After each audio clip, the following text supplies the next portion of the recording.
So, this study looked at 8,000 patients with stroke over the span of about 20 years. About 70% of those were patients who had strokes for the first time, and the remainder were people with a second or third stroke.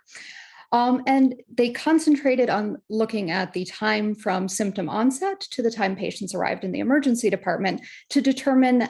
whether there were factors that affected how quickly that happens, because early arrival to the emergency department is associated with better outcomes because it leads to more rapid treatment. What they found is that people were more likely to arrive early to the ED, and they define that as less than 3 hours from symptom onset, if the stroke symptoms were more severe, if they came via EMS, so via the ambulance,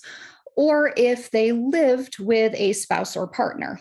The more surprising things that they were able to determine from this study is that people who were married, even though they got to the hospital more quickly, they're about 18% less likely to use the ambulance than people who lived alone.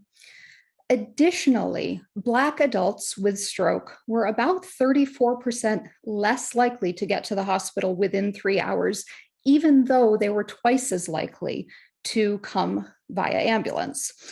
These findings emphasize the fact that we don't understand everything that goes into disparities in how and when people arrive to the emergency department with stroke, and really